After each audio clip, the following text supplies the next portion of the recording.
Hi, my name is Colin Shaw. I'm the founder of Beyond Philosophy, and today we're interviewing Darren Cornish. Darren is the Director of Customer Experience at Norwich Union, or if you're listening from America, then he's the Vice President. So Director and the Vice President are about equivalent. And we're going to be talking to Darren today about the journey that Norwich Union have been on to improve their customer experience. So Darren, perhaps we can kick off by telling me a little bit about what's involved in your role. What does that involve? It involves looking after about 1,800 people who service all our life insurance, our critical illness insurance, and in fact actually oversee all contact centre operations. So any customer coming into our business will get dealt with, serviced by one of my people. So pretty big impact on the customer experience is within my gift, I guess. So could you tell me a bit more about Norwich Union? Norwich Union is part of Aviva, which is an international insurance group, operate out of 57 countries, I think it is. I always have to kind of reflect on the exact numbers and exact figures, but a big organisation, fifth largest insurer in the world. We have over 50,000 staff internationally. In the UK, I look after, as I say, about 1,900 of those people. We deal with, just in my part of the business, 3.5 million phone calls come into my contact centres each year, either direct from customers or through intermediaries and partners.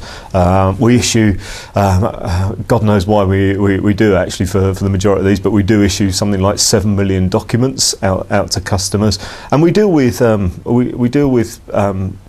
people who are, I say, are having significant life events. So real moments of truth, situations where perhaps they've returned home to find their house has been burgled or flooded, or having recently had a car accident, or in probably the worst case scenario, a member of family calling in to us to say actually their partner or their loved one has passed away. Those moments, obviously getting the customer experience right is absolutely critical. We have a purpose. Aviva has a purpose around prosperity and peace of mind. You can kind of bring that down in a nutshell to health and wealth. That's what we're about, looking after for our customers. So living up to that purpose day in, day out is a really critical one, particularly when the general public's perception of insurance organisations is quite jaded and there's a degree of lack of trust. So it's a real challenge for the UK's largest insurer, the world's fifth largest, the UK's largest, to step up and start to shift that perception and demonstrate that actually as an organisation we can do the right things consistently for our customers. So perhaps you could tell me why Norwich Union wanted to improve their customer experience in the first place? Why did we want to improve the customer experience? Well, I'm not sure that there was a particular epiphany where the chief exec woke up one morning and said, hey, let's be a better customer experience organisation. But there was certainly a moment in time where the realisation that customer experience could be a real differentiator in the marketplace, and was actually something that could transform an organisation that had just merged.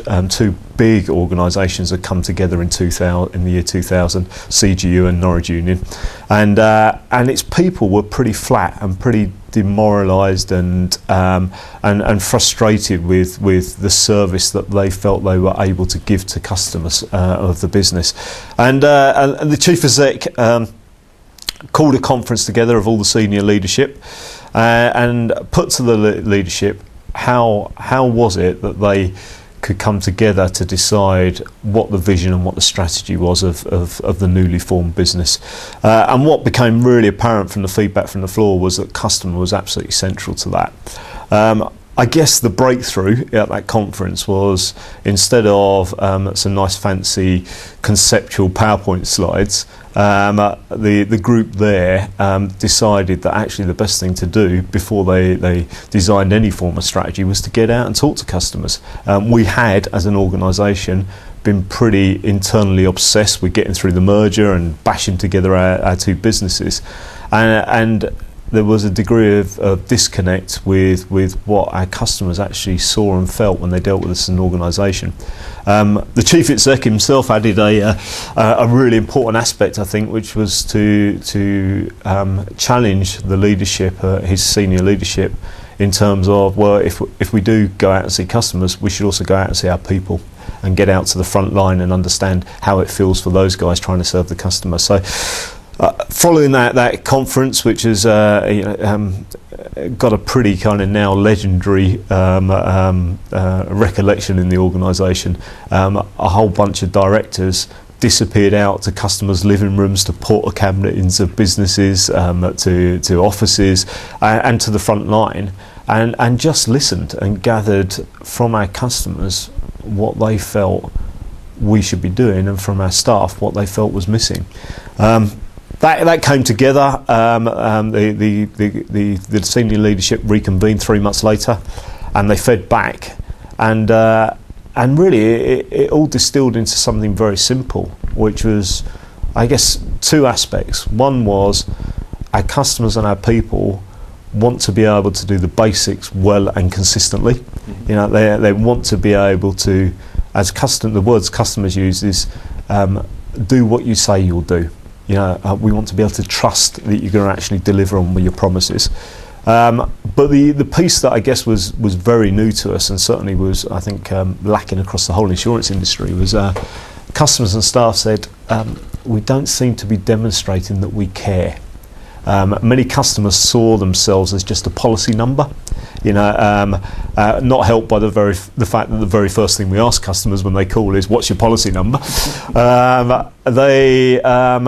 Actually, when they were making a claim, which is where the rubber hits the road, the proof of the pudding in terms of I paid all this money to you and now up and support me because I've had a situation occur, the feedback we got from our customers, which was pretty distressing for us to hear, was that many customers actually felt that we made them feel like they were the victim for the second time round. Through our fraud control processes, through our investigation processes, customers were saying that they actually felt that they felt a degree of lack of trust in them from us as an organisation. And clearly, you know, fraud is prevalent and it is an issue, but we have many more customers than not who are genuine and who have genuine claims, and they need us to stand up and be counted at that point. So care, demonstrate care, that got translated into be interested in me as a person and do the basics right. Those were the core thrusts that came out of the conferences and the leadership work. Right. My job from that point on, the chief exec and his board then appointed me into a role as the head of customer experience, and asked me to translate those very conceptual and high level kind of objectives into a program of activity that the business could actually turn into some tangibles, some real delivery for the customer and for our people. Thanks very much, Darren. So this is the end of this clip on how Norwich Union have gone about improving their customer experience. There is a series of other clips that you'll hear Darren speaking on, and we hope you check those out. And in the meantime, if you'd like any further information, then please check out our website.